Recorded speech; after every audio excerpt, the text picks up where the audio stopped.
So we come to the sixth move, two hands climb the back to strengthen the kidneys. Within the traditional form, the hands run up and down the urinary bladder meridian tract and back up the kidney tract.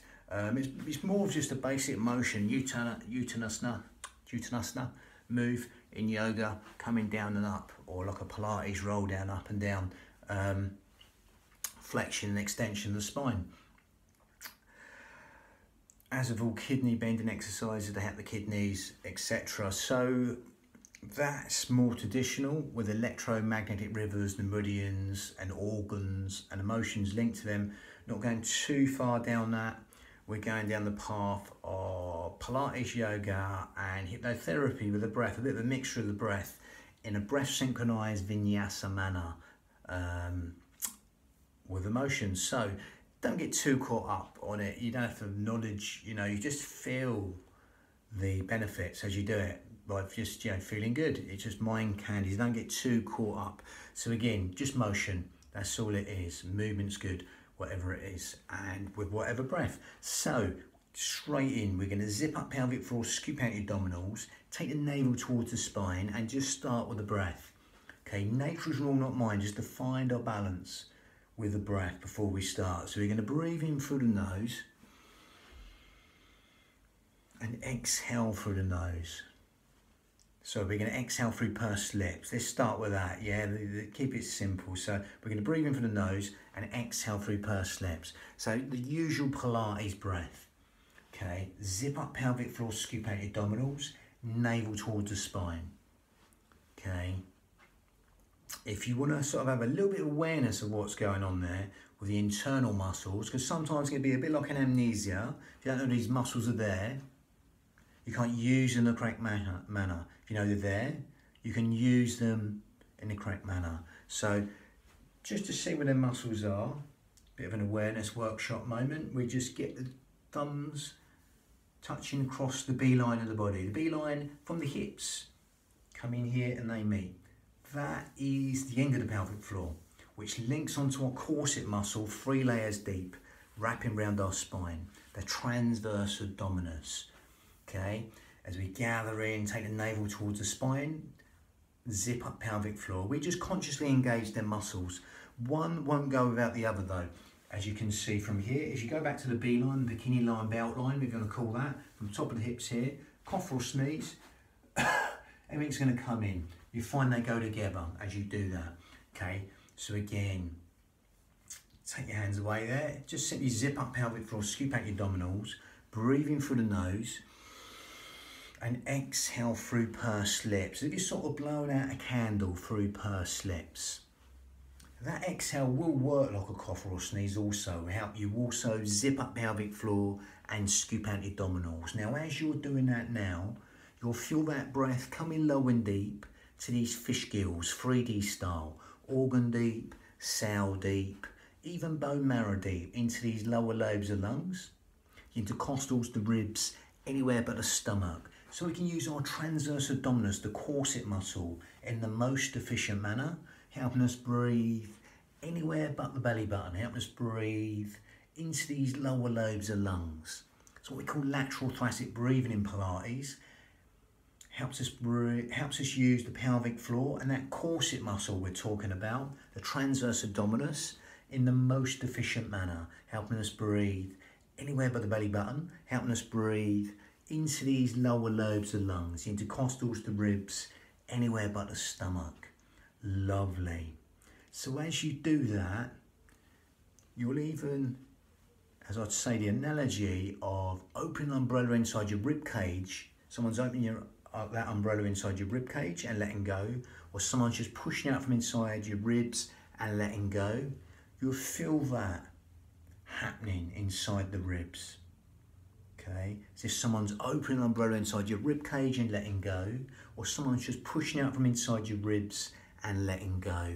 That lovely, free, expansive breath. Keep on breathing in organ deep, cell deep, even bone marrow deep, into these lower lobes of lungs, the intercostals, the ribs, anywhere but the stomach. Okay, anywhere but the stomach. Lovely. So with that, we're going to change it and go down the yogic path. We're closing the mouth, breathing out through the nose.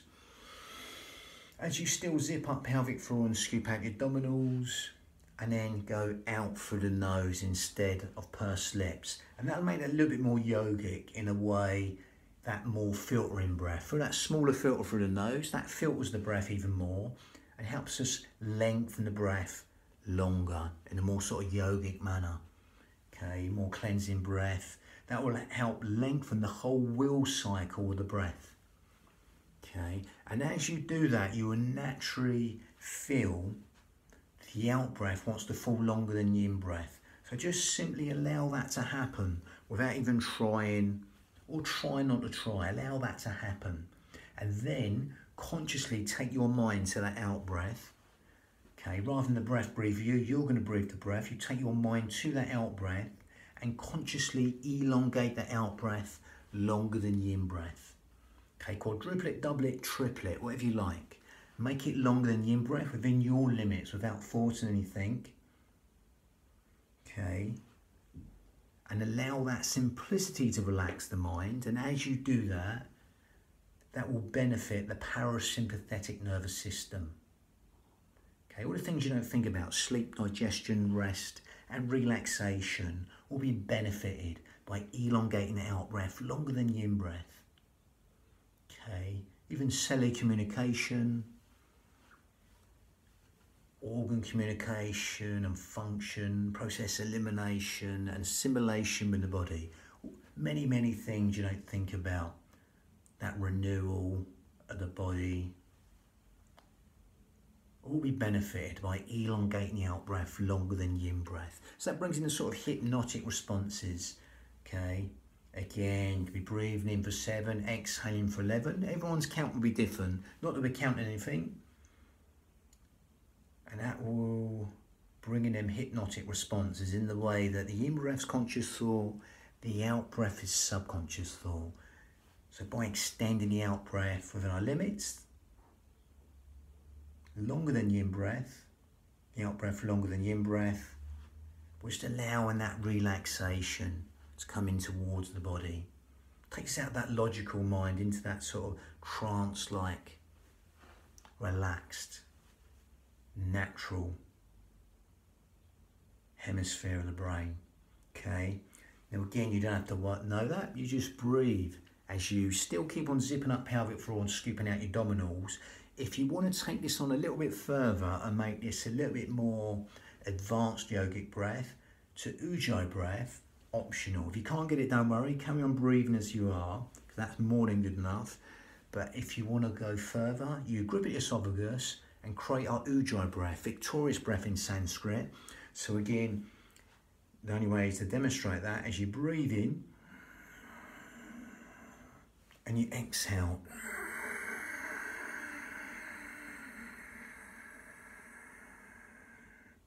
As you grip at that esophagus, that will help lengthen the breath even longer for that narrower filter. Again, Ujjayi breath. You're in a sort of Darth Vader breath. You breathe in for the nose. Shoulders down, so we want to come up and exhale. It's not going with the mouth shut. That will stimulate the thyroid glands, which helps us weight control, etc. Helps us build the heat from the body, helps us fan the fire to burn all the toxins in the body. Okay. Again, don't underestimate the breath. You can cool your food down with the breath, or you can heat your hands up in winter with the breath.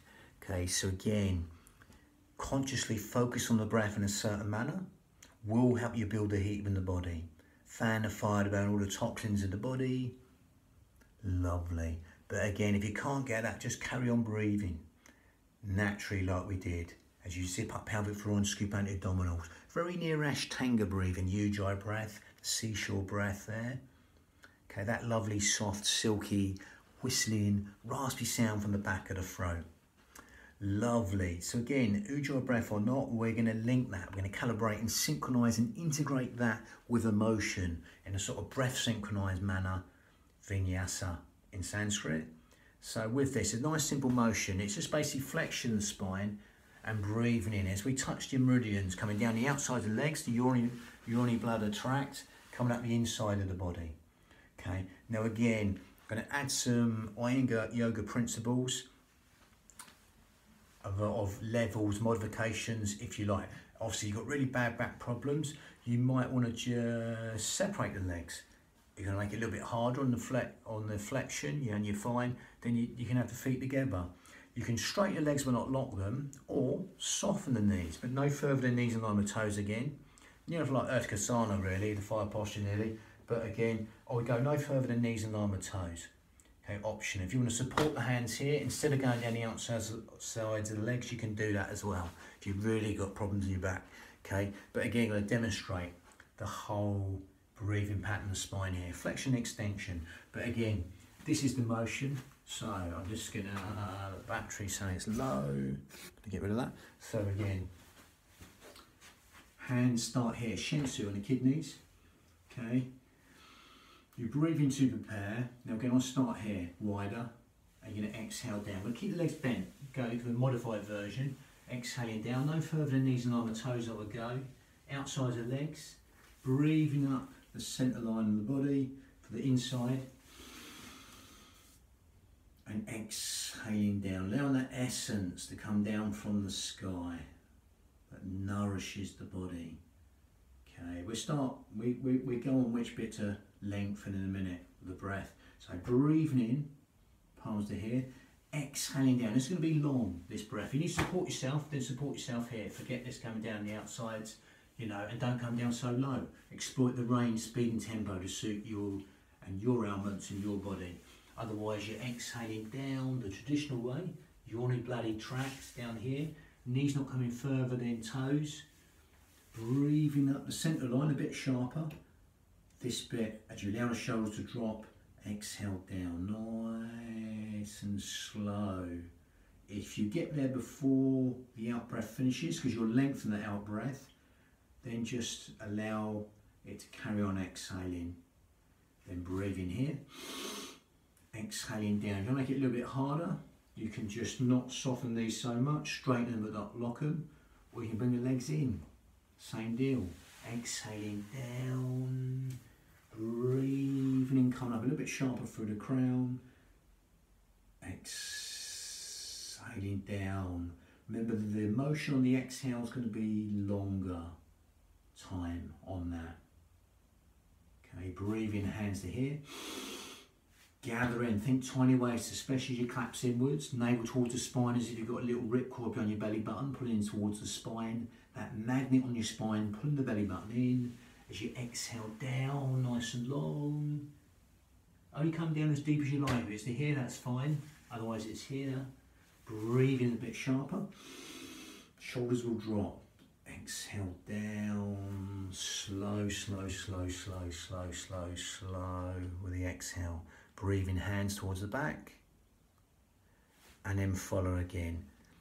Again, like I say, make it unique to you with the speed and tempo and the range. If you don't want to go in that deep, it's just here, that's fine, you know, and do that. But gather in, throw in that corset, be safe for the back. Lovely. That's just one way of doing it, okay? There's loads of ways, but again, it's just motion at the end of the day. So with that, got number 7, pouching with angry gaze next.